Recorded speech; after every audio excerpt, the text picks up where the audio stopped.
starting with 9.5. So we're almost finished with the chapter. Just have 2 more spreads after this, and then we're basically done with chapter 9. 9.5 today, it's not a long spread at all. It's pretty short. It's just about 5 slides or 4 slides long.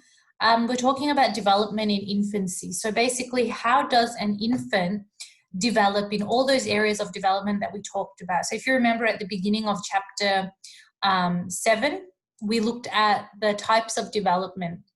So we looked at, we looked at physical development, intellectual development, emotional development, and basically social development. So those types of development are really important in childhood, but they're also important as the child is born and as the child is growing up. So between the ages of 0 to 2 years old.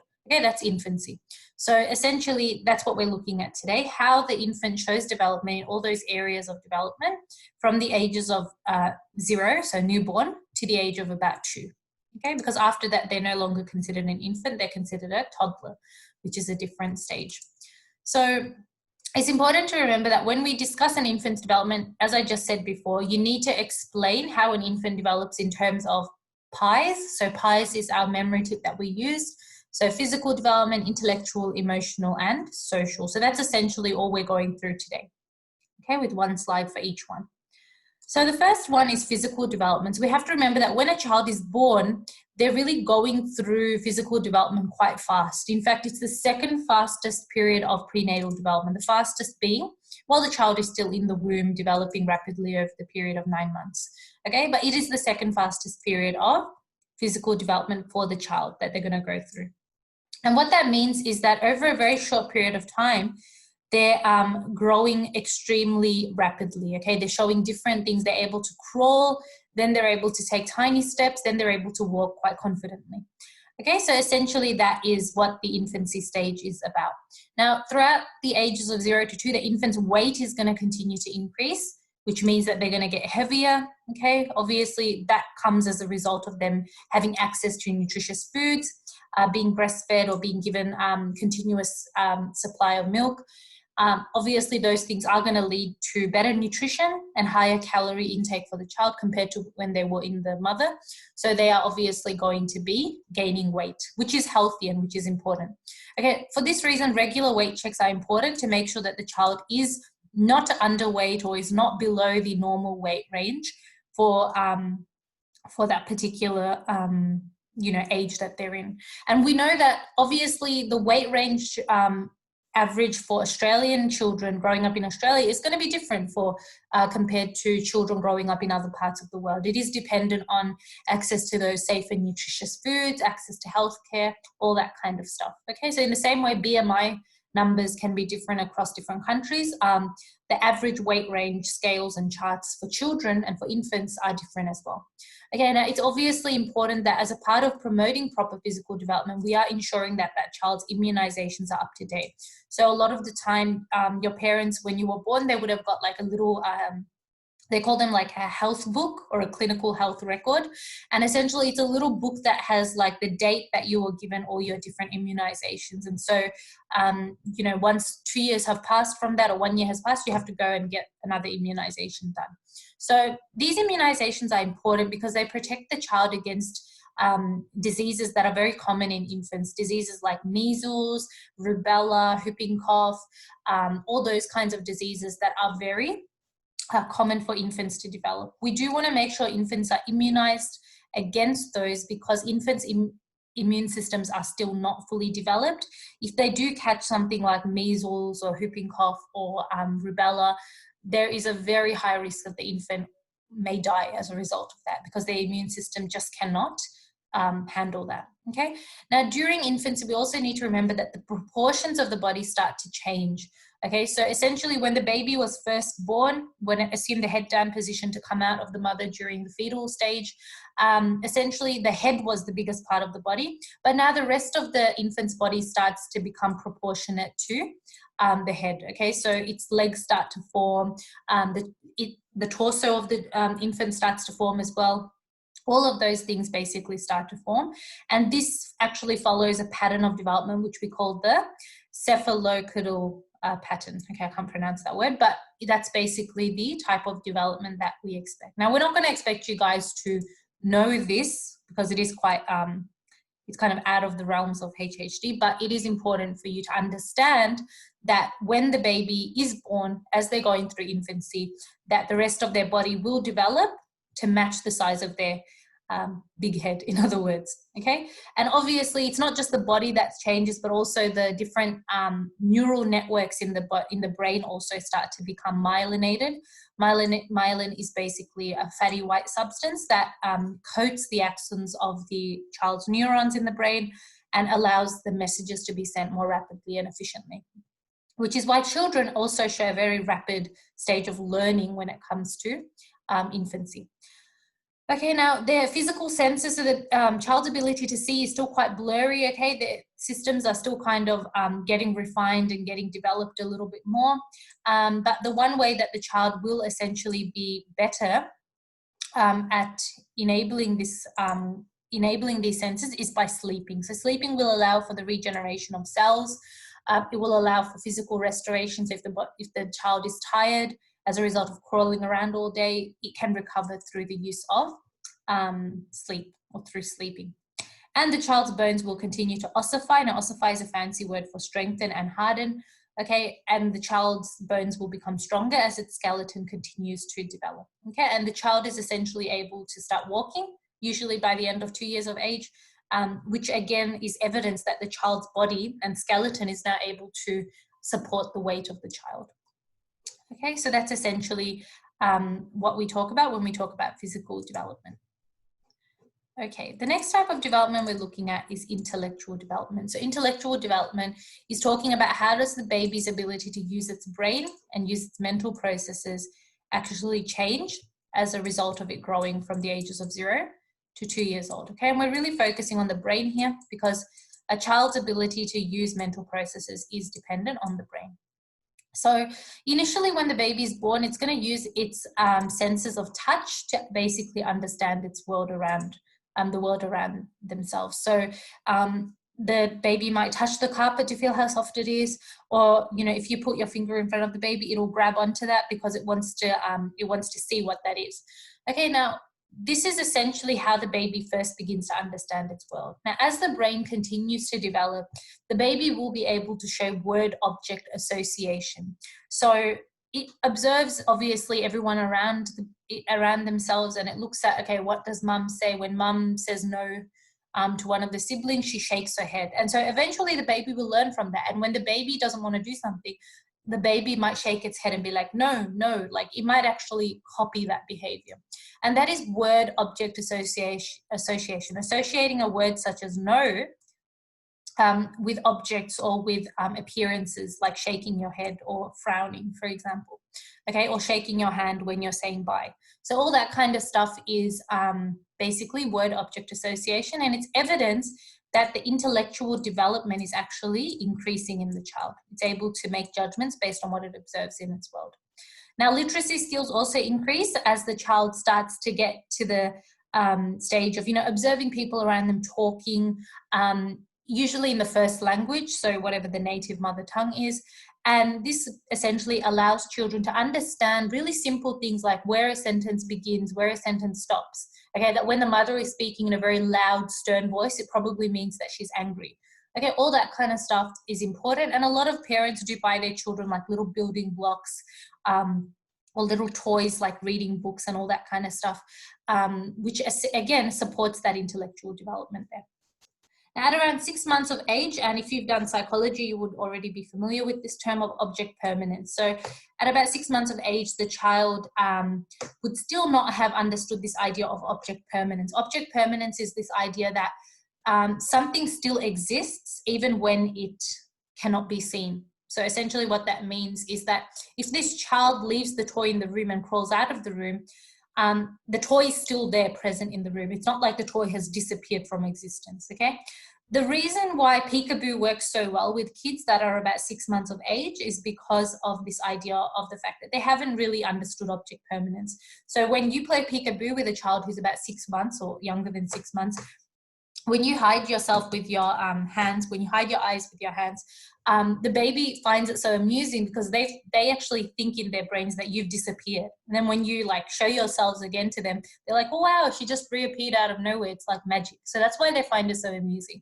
However, if you were to try playing peekaboo with maybe a 2-year-old, it wouldn't really work as well because they understand that you haven't disappeared and you're just hiding yourself.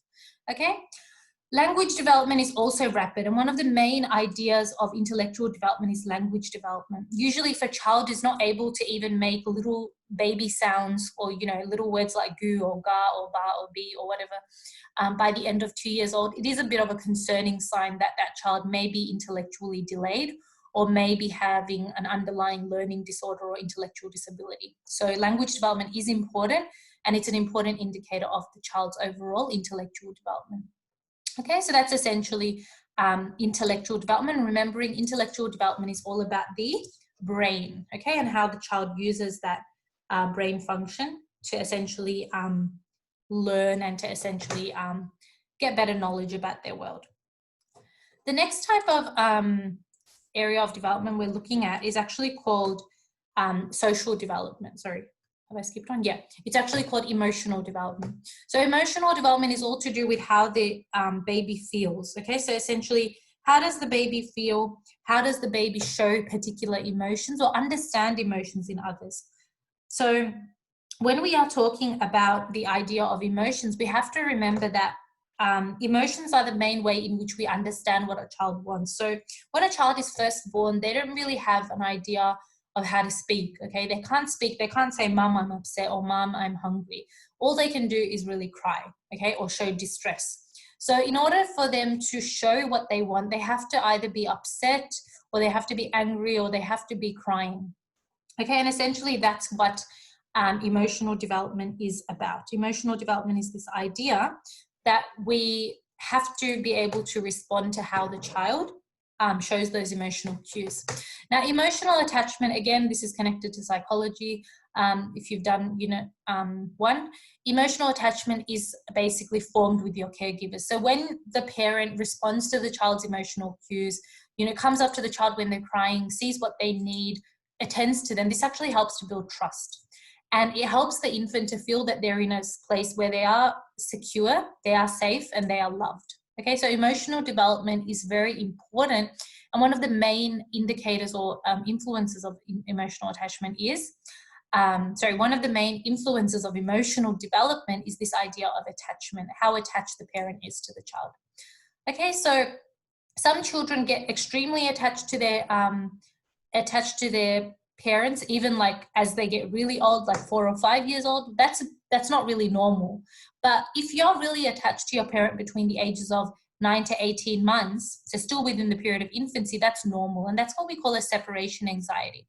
Separation anxiety is normal between the ages of 0 to 2 years old, but usually after the age of 2, we don't see separation anxiety. So the child starts to realize that there are other people that I can trust around my environment. Like I can stay in a room with my sibling or my uncle or my aunt and still feel safe. Okay, but towards the ages of 0 to about 1.5 years old, the child only really feels safe with either the main guardian, so either the mom or maybe the dad. Okay, stranger anxiety is very common between the ages of 0 to 1.5 years old, which is why if one of your uncles or aunts have just had a baby, they might be very hesitant to come to you to be carried initially. But when you visit them when they're maybe about 2.5 years old, they're less hesitant, they're more friendly. Okay, that's because stranger anxiety tends to have passed by then. Now, by 8 months old, the infant can express your general emotions like anger and happiness. So they move away from just crying all the time to also expressing other feelings like anger. So if someone takes their toy, they might frown at them, showing anger. If you play peekaboo with them, they might show happiness, they might laugh, okay? Or if you, for example, take them for a bath or you try to feed them, they might get frustrated. So all of that kind of stuff is again, showing that the child's emotions and ability to show those emotions, express those emotions, control those emotions is developing, okay? Now, by the age of 12 months, which is 1 year old, the infant becomes very sensitive to approval from parents or carers. And there's actually a nice video called the Still Face Experiment. It's on YouTube, and we watched it if you did psychology. It's about like how children react when their parents give them like a still face. Still face means you put on like kind of like a poker face, you show no form of emotion whatsoever, and how distressed and uncomfortable the child becomes when the child is continuously smiling at the mother, but the mother is just keeping her face with a blank expression. Okay, so again, the infant is very sensitive to that idea that they need approval from the parent, that if the child reaches out to the parent should grab them, or that if the child smiles at the parent, they expect the parent to smile back. Okay, so essentially that's what emotional development is about. Okay, the continuous development of the emotional abilities and emotional qualities of that child. And the last area of development that we focus on is social development. So how does social development occur between the ages of 0 to 2 years old? Well, the first thing is that we have to remember that the main social environment that the child is exposed to is the family. Okay, so how the family treat that child is going to influence what kind of social development that child experiences. Okay, because that child has no other social environment at that point in time. They're not going to school. They don't have their own little friends group that they meet, you know, that they meet in the park or something like that. They're only with their family. Okay, and so if the family is very neglectful of the child, or you know, people they're fighting against, I don't want to look after the child, you look after them, I don't want to look after them, I did that yesterday, the child is essentially going to pick up on that. They're going to pick up on the fact that when they cry, no one comes to them to attend to them, or that when they need some help, or when their nappy's full, or when they're hungry, no one is really attending to them. And babies are a lot more perceptive than people think. Okay, so essentially the baby is going to form a very insecure attachment with their main caregiver, whether that be a mother or a father or whoever the main caregiver is.